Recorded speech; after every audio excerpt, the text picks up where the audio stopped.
आज जो कुछ हम डिस्कस करने जा रहे हैं दैट इज यूनिट वेक्टर्स। तो आइए पढ़ते हैं। यूनिट वेक्टर,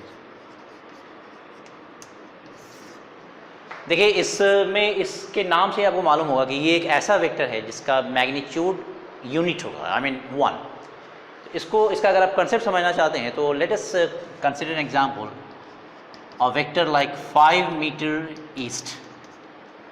आप 5 मीटर मान लो या 5 यूनिट का कोई वेक्टर मान लेते हैं। आप कोई और भी मैग्नीट्यूड ले सकते हो, 3 मीटर 2 मीटर लाइक दैट।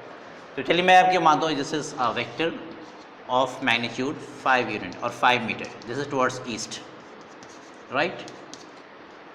अब आप एक काम करें, एक ये 5 मीटर का एक वेक्टर है, इसको आप 5 यूनिट्स में डिवाइड करते हैं। तो अगर मैं एक और ही डिवाइड करूँ, जस्ट गेस करूँ, दिस इज 1 2 3 4 एंड 5, राइट। तो ये इसको हमने 5 पार्ट्स में डिवाइड कर दिया। तो जो ये ईच पार्ट है, यानी अगर आप इसको ऐसे आप कह लें लाइक दिस, तो नाउ दिस ईच वेक्टर, यानी पहला आपके पास वेक्टर ऐसा था, दिस वाज ए, राइट। इसको आपने 5 मीटर में डिवाइड कर दिया, यानी ये आपके पास एक्चुअल वेक्टर था, A is equal to 5 metre east. और अब आपने इसी वेक्टर को 5 इक्वल पार्ट्स में डिवाइड किया है। तो जाहिर है डिवाइड करने के बाद भी ये सब आपके पास वेक्टर ही है। Now you have 5 vectors, but all these vectors will be called as unit vector A. अब ऑब्वियस है कि इन पांचों यूनिट वेक्टर्स को अगर आप ऐड कर दोगे तो you will get the original vector A. तो यूनिट वेक्टर क्या हुआ, यूनिट वेक्टर का मैग्नीट्यूड कितना होगा? जाहिर बात है कि इसमें सब ए कैप, इसको आप लिखते कैसे हो और पढ़ोगे कैसे आप? ये है यूनिट वेक्टर ए, राइट। और इसको हम पढ़ते हैं A cap, this is cap. तो यूनिट वेक्टर को जब भी आपको डिनोट करना होगा तो आपको ये सिंबल याद रखिएगा, इस तरह से कैप आप देंगे तो it will denote unit vector. तो आप देखिए इसका मैग्नीट्यूड क्या है यहाँ, this simply 1 metre east, direction तो ईस्ट ही रहेगा, लेकिन हर यूनिट वेक्टर ए का मैग्नीट्यूड 1 मीटर हो गया। तो एक बात क्लियर होगी कि जितने भी यूनिट वेक्टर्स हम लोग पढ़ेंगे उन सबका मैग्नीट्यूड क्या होने जा रहा है, 1। तो now you can represent vector A like this is 5 a cap. now 5 क्या था, ज़रा देखिए 5 क्या था, 5 was the magnitude of this vector a। 5 जो हमने यहाँ पे लिखा है, ये 5 क्या है, ये इस वेक्टर का मैग्नीट्यूड है। तो आप इसी वेक्टर को ऐसे भी रिप्रेजेंट कर सकते हैं, this is equal to magnitude of vector a, right, and this is a cap। बिल्कुल क्लियर है, मेरे ख्याल से अच्छी तरह समझ में आ रहा होगा आपको। Now vector a is magnitude of vector A multiplied by unit vector A. तो ये जो मैग्नीट्यूड उसको हम इस तरह से लिख सकते हैं। अब यहाँ से आप इसका डेफिनेशन निकाल सकते हो। Now from this equation you can write down A cap as, A cap का अब यहाँ देखिए डेफिनेशन आने जा रहा है, unit vector A is vector A by its magnitude. इसको आप नीचे लिया। So this is the definition of unit vector, यानी किसी भी वेक्टर के डायरेक्शन में अगर आपको यूनिट वेक्टर चाहिए तो you have to divide that vector by its modulus. इसी को आप इस तरह से भी लिख सकते हैं, वेक्टर ए कैप यानी unit vector A is also equal to A by simply A, ये भी मैग्नीट्यूड ही है। तो ये दोनों चीज़ें आप याद रखिएगा, this one and this one, right. तो यूनिट वेक्टर मैं डेफिनेशन लिखा दे रहा हूँ, unit vector along any vector A. अब देखिए इस पूरे जो भी सेंटेंस अभी हमने लिखा, unit vector along any vector A, किसी भी वेक्टर ए के along यूनिट वेक्टर जो होता है उसको आप लिखते कैसे हो, A cap, right, is obtained, कैसे मिलेगा आपको, is obtained bye, A cap हमको कैसे मिलता है, bye dividing the vector A by its magnitude, is obtained by dividing the vector A by its magnitude. तो इस तरह से आप किसी भी डायरेक्शन में, किसी भी वेक्टर के डायरेक्शन में unit vector you can obtain easily. तो आपसे कोई बोले ज़रा बी कैप लिख के दिखाइए, तो आप लिख सकते हो B cap will be equal to how much, vector B by its modulus C cap is vector c by its modulus, and we already know that the magnitude of all the unit vectors are 1.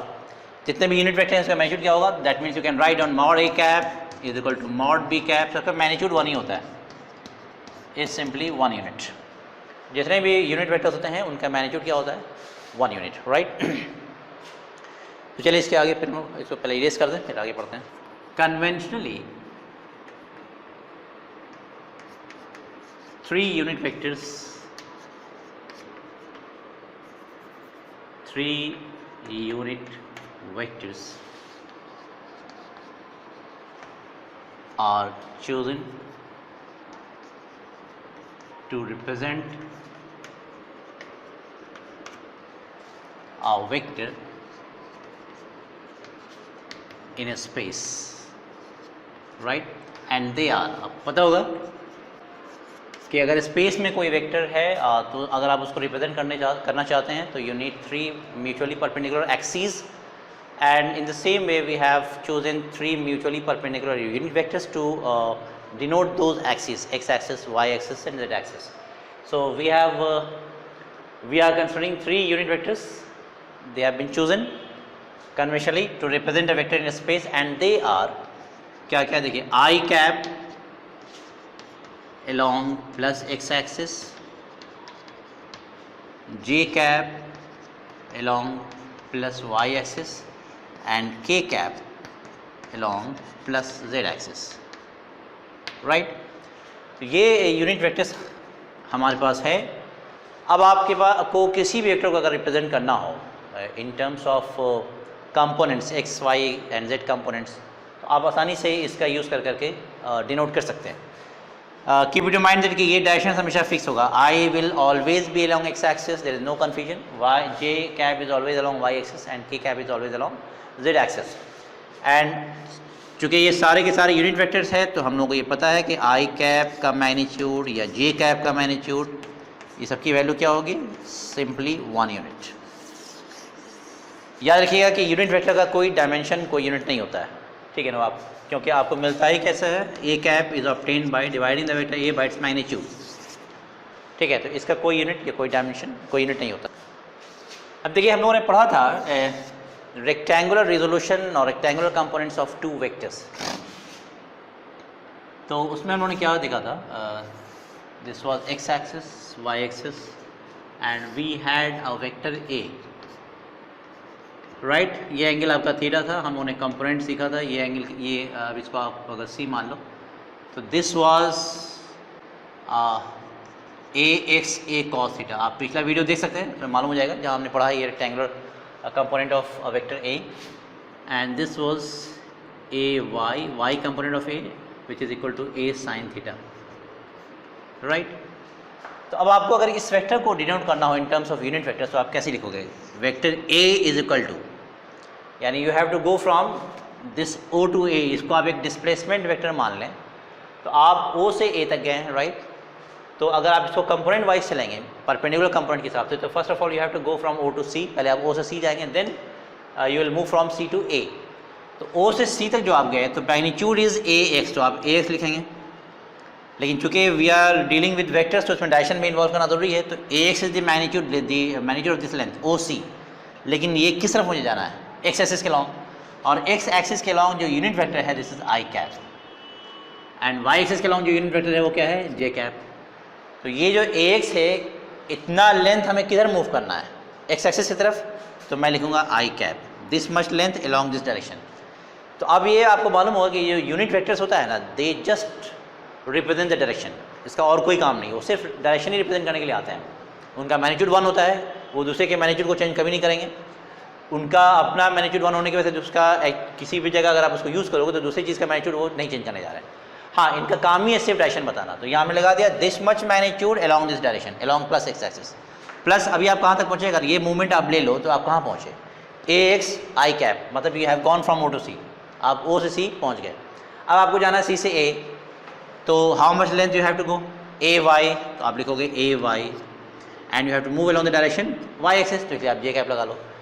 तो this is a vector represented in a plane X Y plane में था, तो इसका आप कह सकते हो दिस इज अ 2 डायमेंशनल वेक्टर। 2 डायमेंशनल क्यों? क्योंकि इसमें 2 ही डायमेंशन है, X axis Y axis, this 2 axis are involve, तो इसलिए ये 2 डायमेंशनल वेक्टर है। अब अगर इस तरह से रिप्रेजेंट किया गया हो किसी वेक्टर को, आप उसका मैग्नीट्यूड कैसे लिखेंगे? सपोज कर लीजिए किसी जगह आपको दे दिया है भाई a equal to 3i + 4j, तो आपसे कहा जाए कि ज़रा इस वेक्टर का मैग्नीट्यूड बताइए, तो ये मैग्नीट्यूड कैसे आएगा? अब देखिए a जो है वो ये इसका मैग्नीट्यूड है o से लेकर के a तक, इसमें ax ये लेंथ है और ay ये लेंथ। So now we are going to find out the magnitude of this vector. अब आपको इसका अगर मैग्नीट्यूड निकालना है तो you know this value, you know this value, तो this is a right angle triangle. अगर राइट एंगल ट्रायंगल में बेस और परपेंडिकुलर मालूम हो तो हाइपोटेन्यूज निकल जाएगा, तो हम लोग आसानी से इसका मैग्नीट्यूड निकाल सकते हैं। तो इस तरह के एक्सप्रेशन से अगर आपको मैग्नीट्यूड पूछा जाए तो आप क्या करोगे? दिस इज हाइपोटेन्यूज, इसका मैग्नीट्यूड निकालने का तरीका क्या है? Under root base square plus perpendicular square, you can easily find out. ये मैग्नीट्यूड निकल गया हमारा, क्लियर? अब आगे आइए, इसी को अगर 3 डायमेंशनली एक्सटेंड करना हो तो क्या होगा? देखिए समझिएगा, ये 2 डायमेंशनल वेक्टर है, 3 डायमेंशनल एक्सटेंशन कैसा होगा? This will be equal to axi cap plus ayj cap plus az k cap. This is a vector in space, इसको आप कह सकते हैं this is 3 dimensional vector, right. लेकिन इसका मैग्नीट्यूड मुझे कैसे मिलेगा? इसको अगर मुझे समझाना होगा, मैं अभी एक चीज़ देखता हूँ, इस तरह से अगर आप ले लें तो अब ये 3 डायमेंशनल बॉडी है, ठीक है ना, इसे आप अच्छी तरह समझें। This is a 3 dimensional body, इसमें देखिए एक्सिस कौन कौन सा है? This is your x axis, this is X axis, और ये जो है ना, ये जो इस तरह आपको दिख रहा है, this is your Y axis. मैं ऐसे दिखा दे रहा हूँ, ये आपका वाई एक्सिस है, X axis, this is your Y axis and this is your Z axis. X Y and Z, 3 axis इसमें हो गए आपके पास।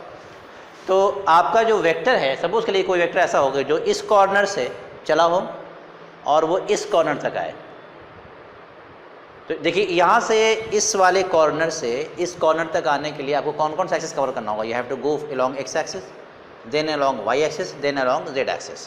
पहले आप ऐसे जाओगे, फिर ऐसे जाओगे, फिर ऊपर आओगे, तब आप यहाँ से इस पर पहुँचोगे। अगर परपेंडिकुलर कंपोनेंट्स को यूज़ करें हम, अगर परपेंडिकुलर मूवमेंट्स लें, तो इस कॉर्नर से इस कॉर्नर तक आने में आपको 3 परपेंडिकुलर मूवमेंट्स लेने होंगे। वो कौन कौन से? This much along X axis, this much along Y axis and this much along Z axis, तब जाके आप यहाँ पहुँचेंगे। तो अब आप एक इमेजिन करो, एक तो ये वाला प्लेन हो गया, एक्स एक्सिस वाई एक्सिस, तो इसको अगर मैं इसका अगर रिजल्टेंट मैं लूँ तो ध्यान से समझिएगा। अब आइए इसमें इस 3 डायमेंशनल वेक्टर का अगर मैग्नीट्यूड निकालना हो तो हम कैसे निकालेंगे, इसको ज़रा समझिए। इसके लिए आप एक मैं क्यूब टाइप का स्ट्रक्चर बनाता हूँ, let's try to understand this.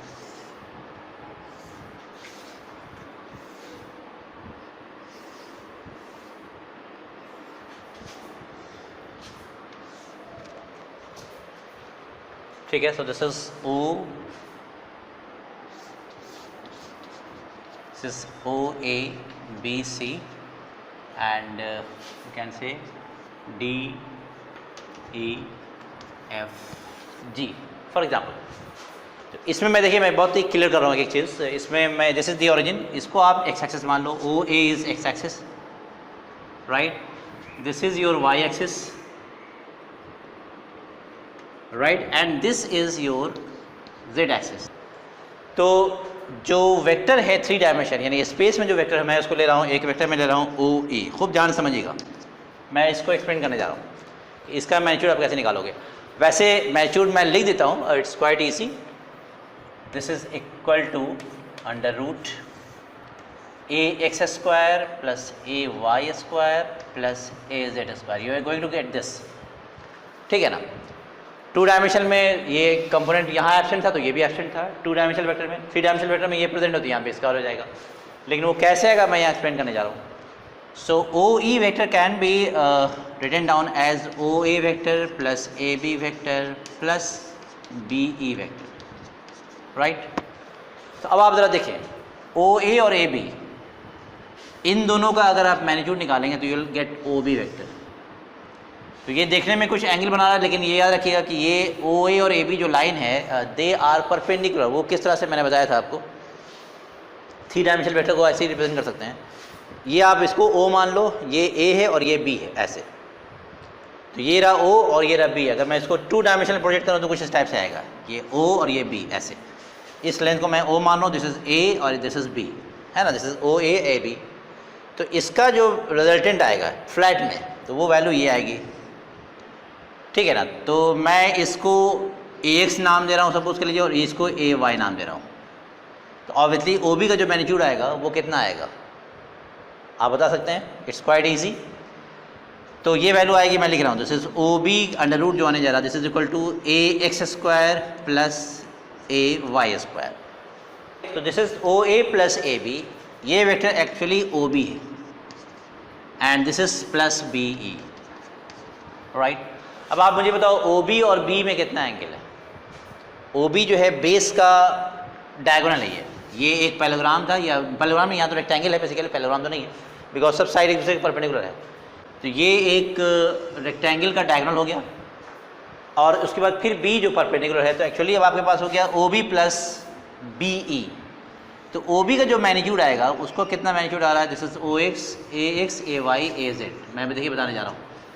So this O B is, O B का जो मैग्नीट्यूड आने जा रहा है मैं यहाँ लिख दे रहा हूँ, the magnitude of O B is simply A x square plus A Y square, ठीक है। अब जो आपके पास है वो है O B plus B E, ये भी 90 डिग्री वाला वेक्टर है।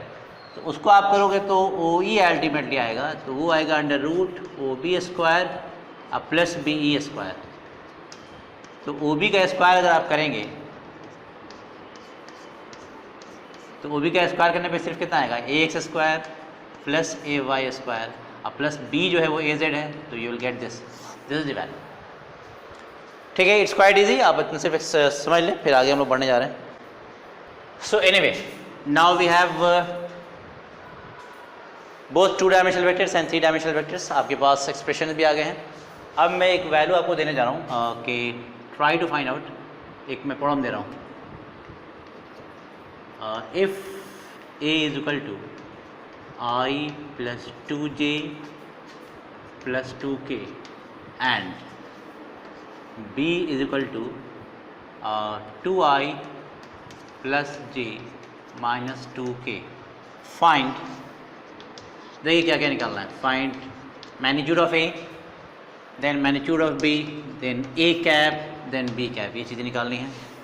Then you have just find out the unit vector along a plus b के along unit vector, ये मुझे चाहिए। Just try to find out, ये दो पार्ट है इस क्वेश्चन के, ट्राई टू सॉल्व इट। मुझे उम्मीद है कि आप कर लेंगे, आप वीडियो पॉज करके सॉल्व करें, नहीं होता तो फिर आप वीडियो को आगे बढ़ा के देख लें, मैं सॉल्यूशन देने जा रहा हूँ।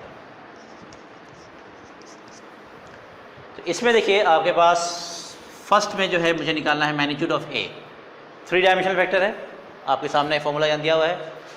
तो दिस वेक्टर ए का जो मैग्नीट्यूड होगा, जिसको आपने ऐसे लिखा है, जिसको आप अल्टीमेटली इस तरह से भी लिख सकते हैं, the relation, the formula is this is A x square plus A Y square plus A Z square, right. इसमें ध्यान रखिएगा कि ए एक्स जो है वो आई का कोएफिशिएंट होता है, यानी आई के साथ जो कुछ अटैच है with sign, that is A X, यानी एक्स कंपोनेंट ऑफ ए, वो आपको आई का कोएफिशिएंट मिल जाएगा। ए वाई जो है वो हमेशा जे के साथ अटैच होता है, तो जे के साथ जो भी कुछ होगा वो नंबर आप ले लेंगे, तो that will be A Y with sign, and A Z जो होगा वो के के साथ होगा। तो वहाँ भी जो भी नंबर्स आपके पास आता है वो आप ले लें, जो के का कोएफिशिएंट होगा वो ए जेड होगा।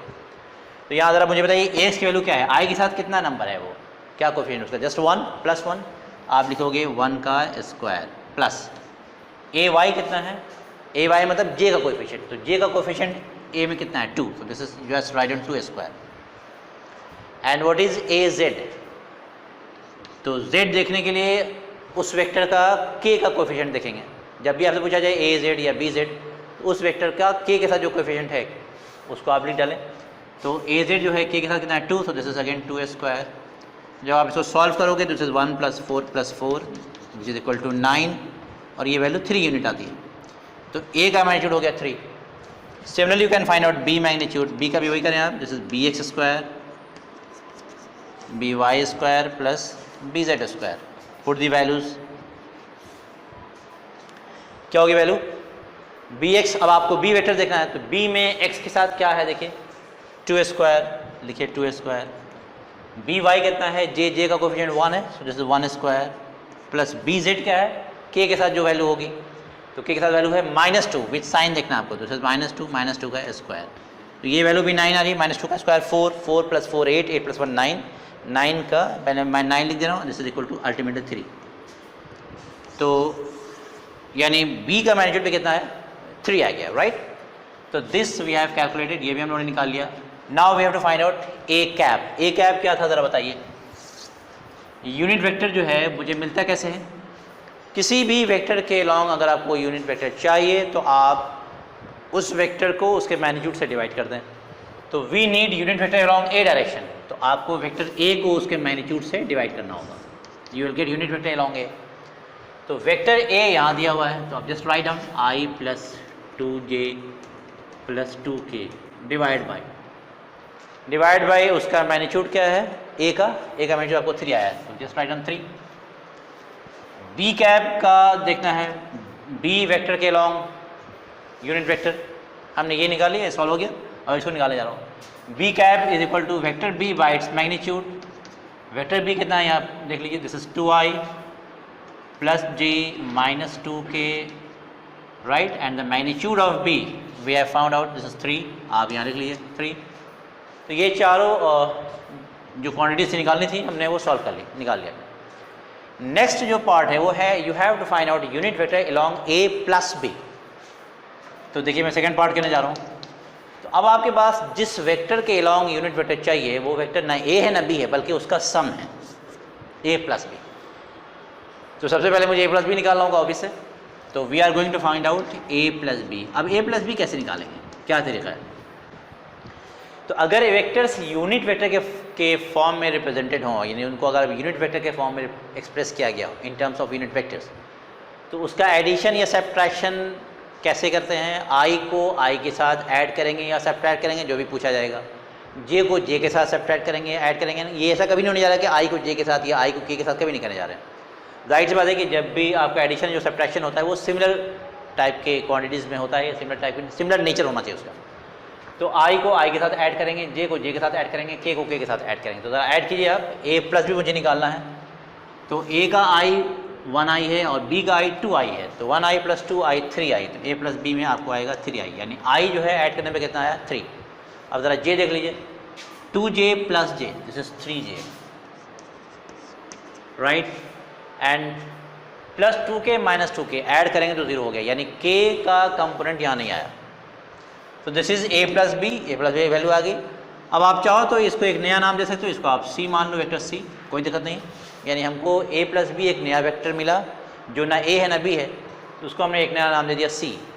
तो अब जो क्वेश्चन आपसे कह रहा था कि find out unit vector along a + b, इसका मतलब मुझे निकालना है यूनिट वेक्टर अलॉन्ग c, क्योंकि a + b को हमने c मान लिया है। तो now we have to find out c। मैं फिर से बोल रहा हूँ, we are required to find out unit vector along a + b, यानी मुझे यूनिट वेक्टर निकालना है a + b के अलॉन्ग, लेकिन a + b को हमने c मान लिया है, तो इसके अलॉन्ग यूनिट वेक्टर निकालने का मतलब मुझे c के अलॉन्ग निकालना है, यानी c का यूनिट वेक्टर मुझे निकालना है।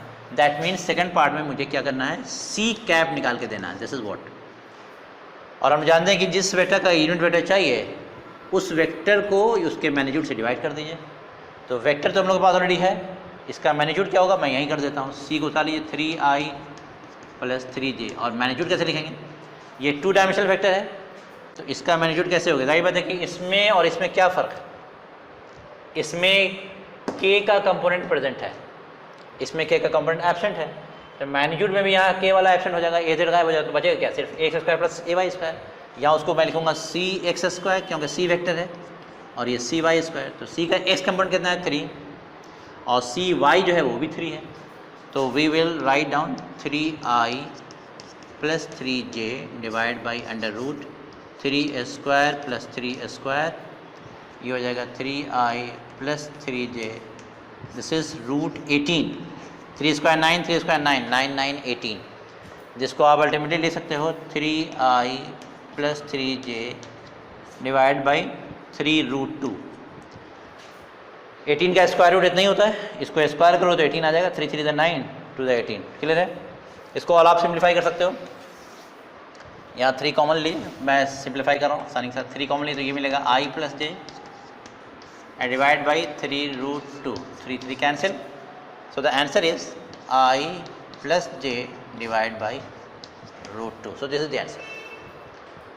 क्वाइट ईजी, अच्छी तरह आपको समझ में आ गया होगा। चलिए अब आगे सॉल्व करते हैं। अब हम लोग पढ़ने जा रहे हैं direction cosines of any vector. तो let's study this. Direction cosines of a vector, ये क्या होता है ये भी समझ लेते हैं। तो पहले आपने let us consider a vector A in a space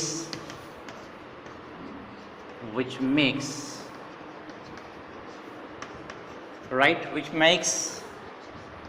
angles alpha with x-axis, beta with y-axis, obviously सारे एक्सिस प्लस हैं, यानी plus x-axis plus y-axis, and gamma with plus z-axis respectively. यानी हम लोगों ने एक वेक्टर कंसिडर किया है जो कि स्पेस में है। तो स्पेस में जब हम मानते हैं तो मेरे कहने का मतलब ये होता है, तो उसमें x component, y component, z component तीनों प्रेजेंट होता है। तो वो एक स्पेस में वेक्टर होगा एंड वो जो स्पेस में वेक्टर है तो जाहिर बात है वो x के साथ भी एंगल बना रहा होगा, y के साथ भी, z के साथ भी। तो x के साथ वो अल्फा एंगल बना रहा है, y के साथ बीटा और z के साथ गामा। अब हम लोग जो कंपोनेंट पढ़ चुके हैं उसका अगर वीडियो आपने नहीं देखा तो आप कंपोनेंट वाली वीडियो देख लीजिए, उसके बाद ये चीज़ समझ में आएगी।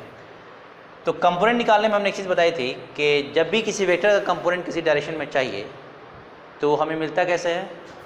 जैसे मुझे यहाँ चाहिए ax, बल्कि आप यहाँ लिखो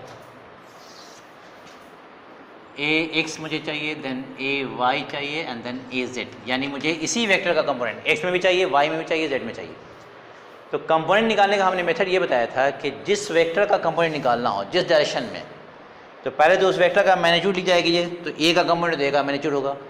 उसके बाद कॉस लिखेंगे हमेशा, साइन के चक्कर में ना पड़िए आप, कॉस हमने लिखा था। इसके बाद जो एंगल यहाँ पुटअप करना है वो एंगल इन दोनों के बीच में जो एंगल होता है उसमें से स्मॉलर होगा। जाहिर बात है कि दो डायरेक्शन है तो उसके बीच में दो एंगल होगा।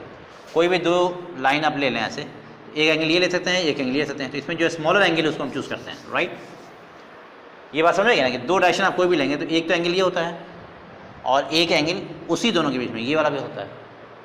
कोई भी दो डायरेक्शन हो, दो वेक्टर हो, एक वेक्टर हो, एक लाइन हो, तो एंगल इस तरह से आप देख सकते हैं हमेशा दो होगा, एक्सेप्ट 180 वाला केस। तो इन दो यानी एक वेक्टर हो गया और एक डायरेक्शन हो गया, इनके बीच का जो भी एंगल होगा उसमें से स्मॉलर वाला चूज़ कर लेना है, तो वो एंगल यहाँ पुट कर देंगे। तो अब आप जरा यहाँ देख रहे हैं, यहाँ तो गिवन ही है ax, ay, az, ये तीनों कंपोनेंट वेक्टर a का है। तो पहले तो मैग्नीट्यूड लिख जाते हैं, यहाँ भी a, यहाँ भी a, यहाँ भी a। इसके बाद मुझे कॉस में बात करनी, तो यहाँ भी कॉस, यहाँ भी कॉस, यहाँ भी कॉस। राइट, इसके बाद इनके बीच का एंगल तो वो दिया हुआ है भाई कि वेक्टर a जो है x के साथ अल्फ़ा बना रहा है, y के साथ बीटा, z के साथ गामा। तो x के साथ यहाँ मैं लिखूँगा अल्फ़ा, y के साथ मैं लिख लूँगा बीटा एंड z के साथ गामा। हो गया कंपोनेंट। लेकिन यहीं से आप चीज़ यहाँ देखिएगा, समझिएगा, from here you can write down, यहाँ से कॉस अल्फ़ा की वैल्यू क्या होगी, ax is equal to a cos alpha. तो cos alpha is equal to ax by a आ रहा है, यानी देखिए कॉस अल्फ़ा इज ax, ये नीचे आ जाएगा a। From here you can get cos beta क्या होगा, ay by a, cos beta is ay by a, ये नीचे आ जाएगा। And similarly from here you can get cos gamma, cos gamma is az by a, यहाँ लिख लीजिए az by a। तो ये जो तीन टर्म्स आपके पास आए हैं मैं एक साथ लिख रहा हूँ, cos alpha ax by a, cos beta ay by a and cos gamma az by a। ये जो तीन टर्म्स हैं cos alpha, cos beta, cos gamma, इन्हीं को कहा जाता है direction cosines of vector A. Cosine जो है वो कॉस का पूरा नाम है, तो ये राइट देख ही रहे हैं कि तीनों कॉस ही है, यानी cosine alpha, cosine beta, cosine gamma. और डायरेक्शन का मतलब एंगल्स, तो ये है किसी भी वेक्टर का कॉस ऑफ एंगल्स। तीनों निकाल दें आप, अगर वे स्पेस में है तो 3 एंगल बना लेंगे, तो आपको ये जब भी cos alpha, cos beta, cos gamma एक साथ आप निकाल के देंगे, दैट मीन्स आपने उस वेक्टर का डायरेक्शन कोसाइंस निकाल दिया। सो ये याद रखेंगे, cos alpha is A x by a, cos beta is a y by a and cos gamma is a z by a. इसमें देखिए कन्फ्यूजन नहीं होना चाहिए। ए एक्स क्या चीज़ है? ए एक्स है वेक्टर ए का एक्स कंपोनेंट जो कि आई के साथ अटैच होता है। आपको अगर मैं एक एग्जांपल दूँ, इस तरह से मैं लिख दूँ, हमने पढ़ा था ना आई प्लस 2j प्लस 2k, एक वेक्टर अभी हमने लिया था जैसे इसके पहले एग्जाम्पल में। तो आई के साथ जो कुछ होता है वो ए एक्स होता है, जे के साथ जो भी होगा वो ए वाई होगा, एंड के के साथ जो कुछ होने जा रहा है दैट इज़ ए जेड। तो ये तो ऊपर वाला टर्म तो समझ में आ गया। नीचे जो है वो उस वेक्टर का मैग्नीट्यूड है, यानी इसका मैग्नीट्यूड। तो ए कैसे निकालेंगे? This is simply A x square plus A Y square plus A Z square. तो ये है, यानी x component of a divide by magnitude of a, y component of a divide by magnitude of ए, वो cos beta देगा, z component of a divide by magnitude of ए, वो आपको cos gamma देगा। जब आप ये तीनों निकाल लेंगे तब आपसे कहा जाएगा, आपको कहा जाएगा कि you have found out, you have determined direction cosines of that vector. अब इस पर एक थ्योरम है जो मैं प्रूव कर देता हूँ। वो थ्योरम क्या है मैं यहाँ लिख दे रहा हूँ कि prove that the sum of the squares of the direction cosines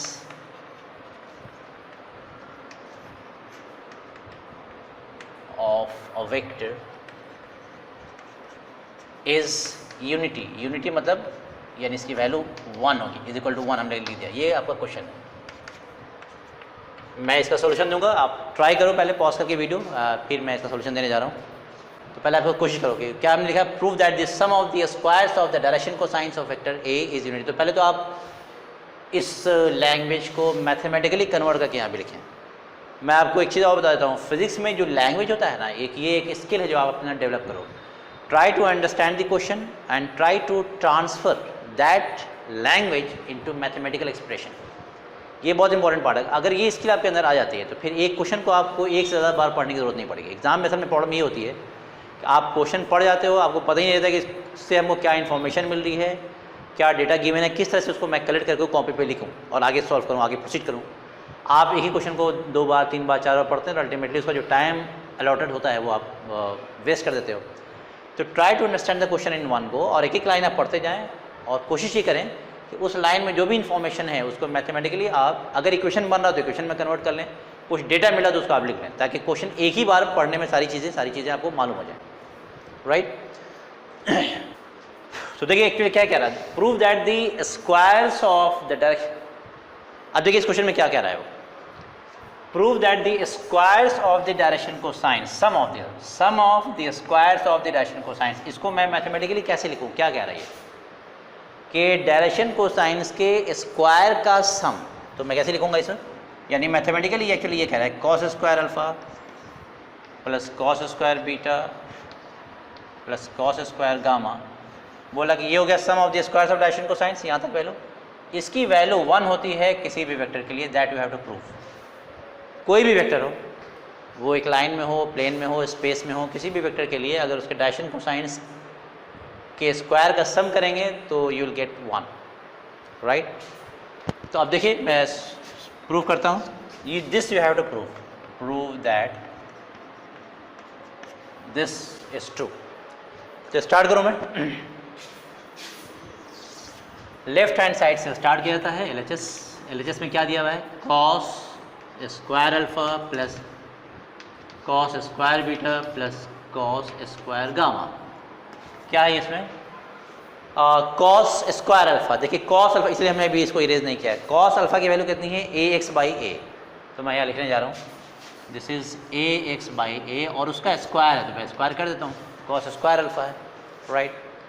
then you have cos square beta, cos beta की वैल्यू यहाँ दी हुई है, आप लिखोगे ay बाई ए, इसका स्क्वायर एक चीज़ ध्यान रखिएगा, जो मैं ए एक्स लिखता हूँ तो बहुत से लोग गलती में ऐसे लिख देते हैं ए एक्स, ये इस तरह से नहीं लिखा कीजिए।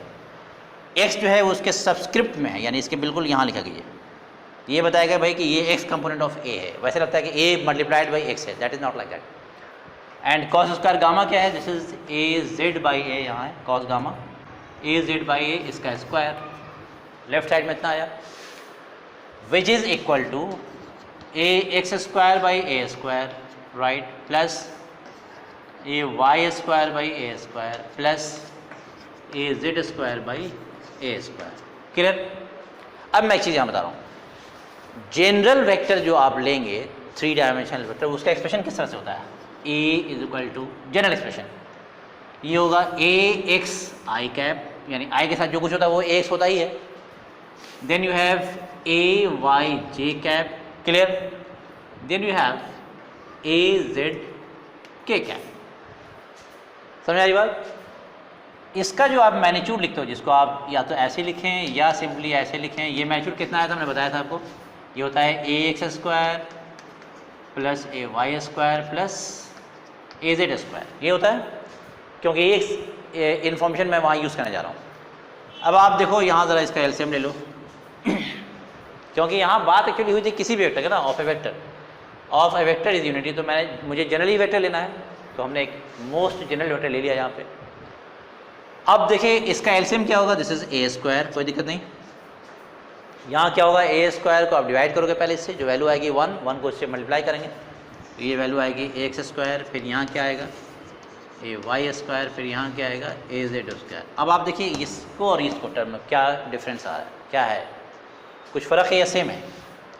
सेम है, सिर्फ क्या है कि यहाँ पे स्क्वायर रूट है, यहाँ पे स्क्वायर रूट नहीं है, तो आप दोनों साइड स्क्वायर कर दो तो ये वैल्यू आ जाएगी। इसको अगर हम स्क्वायर करेंगे ए स्क्वायर, तो यहाँ से रूट हट जाएगा, तो यहाँ क्या बचेगा ए एक्स स्क्वायर प्लस ए वाई स्क्वायर प्लस ए जेड स्क्वायर। क्लियर? तो यानी मैं कहने का मतलब क्या हुआ कि ये पूरी चीज़ यहाँ से लेकर के यहाँ तक ए एक्स स्क्वायर प्लस ए वाई स्क्वायर प्लस ए जेड स्क्वायर, ये कितने के बराबर है, ए स्क्वायर के बराबर। तो मैं इसको लिखूँगा दिस इज ए स्क्वायर और डिवाइड बाई ए स्क्वायर है, ये कटने के बाद कितना बचा 1, राइट साइड में यही दिया हुआ था, we have proved. So that means the sum of the squares of dash and cosines is always, dash and cosines of a vector is always unity। तो ये थ्योरम याद रखिएगा, क्योंकि इसमें हो सकता है भाई 2 वैल्यू देखे, तीसरी आपसे पूछ दे, you can easily find out. अच्छा, इसी एक्सप्रेशन को यूज़ करके वो आपसे एक क्वेश्चन पूछ सकता है, लेट्स डू दैट। बल्कि मैं यही ले देता हूँ, एक सिंपल सा क्वेश्चन है, प्रॉब्लम ही मैं बोल रहा हूँ, sine square alpha plus sine square beta plus sine square gamma is equal to, option मैं दे रहा हूँ 1 2 3 4, ये 4 ऑप्शन है, इसमें से कौन सा सही होगा आप सॉल्व करो। For a vector, obviously vector की बात कर रहा हूँ मैं, तो फॉर अ वेक्टर, किसी भी वेक्टर के लिए sign square alpha plus sine square beta plus sine square gamma की वैल्यू कितने के बराबर होगी। अल्फ़ा बीटा गामा जो यूजुअल नोटेशन है वो आपको मैंने बता दिया कि अल्फ़ा कौन सा एंगल है, vector the angle which vector makes with x axis, beta है angle with Y axis and gamma is angle with Z axis, जो कोई भी वेक्टर बनाएगा। तो इसकी वैल्यू अगर आप ट्राई करो, वीडियो पॉज करके आप सॉल्व करें, फिर मैं सॉल्व करता हूँ इसे। तो चलिए मैं इसका सोल्यूशन दे रहा हूँ। क्वेश्चन क्या है कि the value of sine square alpha plus sine square beta plus sine square gamma for any vector is 1 होगा या 2 होगा या 3 होगा या 4 होगा, आप निकालना। Cos square alpha plus cos square beta plus cos और गामा तो 1 होता है, but sine square alpha plus sine square beta plus sine square gamma क्या होगा, ये मुझे निकालना था। तो let's start with solving this. Sine square alpha plus sine square beta plus sine square gamma, इसकी वैल्यू क्या होगी। तो देखिए साइन स्क्वायर अल्फ़ा को मैं लिख सकता हूँ 1 माइनस कॉस स्क्वायर अल्फ़ा, ये तो इसका आया। रिलेशन आपको पता है ये कहाँ से आया, बिकॉज वी नो दैट कि sine square alpha plus cos square alpha is equal to 1 होता है हमेशा। Sine square theta plus cos square theta 1, तो हम लोग जानते हैं शुरू से। तो यहाँ से साइन स्क्वायर अल्फ़ा की वैल्यू क्या आएगी 1 माइनस कॉस स्क्वायर अल्फ़ा, ये आ गया। इसके बाद इसकी वैल्यू लिखिए प्लस, ये हो जाएगा 1 minus cos square beta, clear. Then again plus, this is 1 minus cos square gamma. अब देखिए ये 1 + 1 3 बाहर ले लीजिए, minus cos square alpha minus cos square beta minus cos square gamma, तो माइनस कॉमन आप ले लें, ब्रैकेट कर लीजिए। अब यहाँ आ जाएगा cos square alpha plus cos square beta plus cos square gamma. Clear?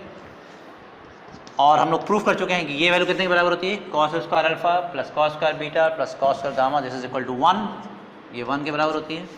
3 - 1 is 2, तो आंसर इज 2, यानी sine square alpha plus sine square beta plus sine square gamma कितना होगा, ये 2 होगा। तो आइए डायरेक्शन को साइंस पे एक प्रॉब्लम करते हैं हम लोग, है ना।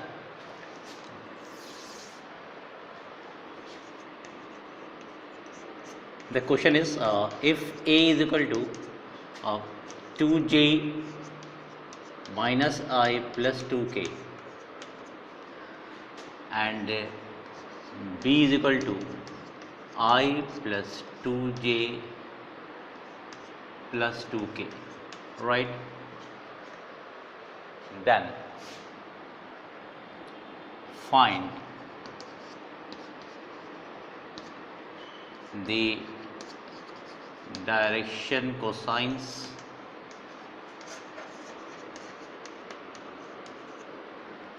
of A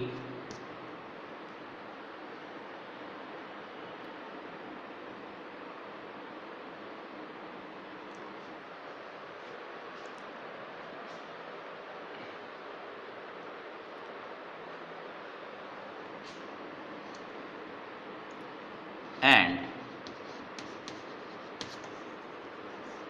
the angle made by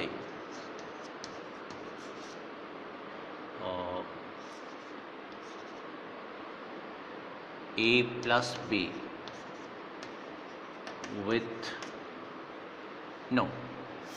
and the angle made by B with y-axis.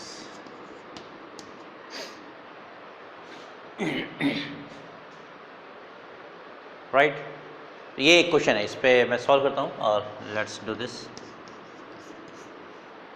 आप सॉल्व कर सकते हैं, पहले आप इसको पॉज कर, वीडियो को पॉज करके आप खुद सॉल्व करने की कोशिश कीजिए, नहीं होता तो फिर इसको आगे आप वीडियो को चला करके आप देख लें सॉल्यूशन। तो देखिए हमने क्या कहा है कि you are given 2 vectors a and b, these are the 2 vectors given to you. Find the direction cosines of a, हम लोगों ने पढ़ रखा है, अगर आपने डायरेक्शन कोसाइंस वाली वीडियो नहीं देखी तो इससे जस्ट पहले वाली वीडियो आप देख लें, उसमें डायरेक्शन कोसाइंस के बारे में डिटेल में समझाया गया है। तो डायरेक्शन कोसाइंस होता क्या है एक्चुअली, अगर कोई वेक्टर स्पेस में है तो it makes an angle alpha with x axis, suppose beta with Y axis and gamma with Z axis. तो ये cos alpha cos beta cos gamma, इनको इकट्ठे आप क्या बोलते हो, these are called the direction cosines of that vector A. तो मुझे अल्टीमेटली वही निकालना है, तो सबसे पहले मैं यहाँ लिख दूँ vector A is equal to, इसको अरेंज कर लीजिए आप, this is minus I then plus 2j and then plus 2k, right, this is the vector. इसके बाद पहला काम जो इसमें होगा कि we have to find out the magnitude. तो मैग्नीट्यूड का रिलेशन आपको पता है, this is a is equal to √-1 का square, coefficient of i square plus coefficient of j square plus coefficient of k square. इस तरह से आप किसी भी वेक्टर का मैग्नीट्यूड निकाल सकते हो। अगर आपके पास कोई भी वेक्टर 2 डायमेंशनल वेक्टर हो या 3 डायमेंशनल वेक्टर हो, तो आपको करना क्या होता है कि just take the under root and take the sum of the squares of the coefficients of i, j and k। तो यहाँ हमने i के कोएफिशिएंट का स्क्वायर लिखा, i का कोएफिशिएंट कितना है -1, तो -1 का square, then coefficient of j square, तो this is 2 square, then coefficient of k square, again 2 square. So this is coming out to be -1 square कितना होगा 1 plus 2 square 4 plus 2 square 4, 4 plus 4 8 plus 1 9, so this is 9, square root of 9 is 3, so this is the magnitude of this vector a, right? अब मैं इसका निकालने जा रहा हूँ direction cosines. तो हम लोगों ने पढ़ रखा है कि डायरेक्शन कोसाइंस क्या होता है, कॉस अल्फा की वैल्यू जो होगी this is equal to ax upon a। क्या मतलब हुआ, यानी a का जो x कंपोनेंट है, तो x कंपोनेंट क्या है आपका -1, तो दिस इज -1 डिवाइड बाय क्या है a is 3, so this is cos alpha. a x याद रखिएगा, ये i के साथ जो होता है उसी को आप x बोलते हो, component of x component of vector a multiplied by i plus y component of vector a multiplied by, इस टाइप से वहाँ मेंशन किया हुआ, राइट। सिमिलरली कॉस बीटा किया होगा, now you can easily write down this is a y by a, यानी vector a का y component, तो वाई कंपोनेंट कितना है 2 है, right. So this is simply 2 divided by 3. Magnitude of A is 3 given to you. And finally cos gamma is this is again A z by A, and A z is z component कितना है 2 है, this is 2 by 3. So ये value आपकी आ गई direction cosines, -1/3, 2/3 and 2/3. तो आप इस तरह से लिख भी सकते हो सर, डायरेक्शन कोसाइंस और -1/3, 2/3, 2/3, direction cosines of what, of vector ए. ये हमने निकाल लिया. तो फर्स्ट पार्ट तो हमारा हो गया, find the direction cosines of vector A, हमको निकालना था. And the second part is find out the angle made by vector B with Y axis. तो अब देखिए इसके लिए फिर बी का काम करना पड़ेगा मुझे. Vector B is i + 2j + 2k. इसका भी मैग्नीट्यूड आप ऐसे निकालें जैसे हमने यहाँ a का मैग्नीट्यूड निकाला है. So this is b = √1² + 2² + 2², this is 9 and magnitude is 3. So b magnitude is also 3. अब मुझे यहाँ का क्या कहा गया है, यहाँ मुझे b वेक्टर का डायरेक्शन कोसाइंस हमसे ना नहीं पूछा गया है निकालने के लिए, है ना. We are suppose to find out the angle made by vector b with y axis. तो नॉर्मली हम क्या मान रहे हैं, अगर कोई वेक्टर स्पेस में है तो वो कितना एंगल x के साथ बनाता है. अगर कुछ नहीं दिया रहेगा तो हम उसको क्या मानेंगे, अल्फ़ा, y के साथ बीटा, z के साथ गामा. अब चूँकि ऑलरेडी यहाँ हम अल्फ़ा बीटा गामा यूज़ कर चुके हैं, तो अब आप अगले वाले वेक्टर के लिए इसको alpha dash beta dash gamma dash कर लीजिए, बिकॉज सेम क्वेश्चन में सेम एंगल आप नहीं मान सकते, because a and b are 2 different vectors. तो आप इसका भी एंगल अल्फ़ा मान लो x के साथ, इसका भी एंगल अल्फ़ा नहीं मान सकते a और b का, दोनों क्योंकि वेक्टर्स डिफरेंट हैं. अगर आंसर सेम आ जाता तब भी आप उसका नाम अलग दें, अल्फ़ा डैश कर दें, बीटा डैश कर दें, गामा डैश कर दें. तो अब आप एक चीज़ मुझे बताएं कि y के साथ जो एंगल बनता है हम उसे क्या नाम देते हैं. बीटा, आप कुछ और ही नाम देते हैं, लेकिन एक कन्वेंशन हम लोग फॉलो कर रहे हैं कि alpha with x axis, beta with y axis and gamma with z axis. तो यहाँ y एक्सिस के साथ मुझे एंगल निकालना है, तो मैं कौन सा एंगल मान लूँ, बीटा. और वैसे यहाँ बीटा यूज़ कर चुके तो आप इसको यहाँ बीटा डैश ले लेंगे. तो इस केस में मुझे निकालना है, सो लेट, मैं लिख रहा हूँ beta dash be the angle made by vector B with y axis. ठीक है, मैंने ये माना कि वेक्टर b के साथ जो वेक्टर b जो है y के साथ जो एंगल बना रहा है उसको हमने बीटा डैश नाम दिया. So from this equation cos beta dash क्या होगा बताइए. ऑब्वियसली चूँकि ये वेक्टर b का काम कर रहा हूँ मैं, तो यहाँ a y लिखा था, a की वजह से यहाँ b है, तो यहाँ मैं लिखूँगा b का y component divide by magnitude b. अब आप ज़रा देख लीजिए b का y कंपोनेंट कितना है, 2. सो दिस इज 2 एंड बाई 3.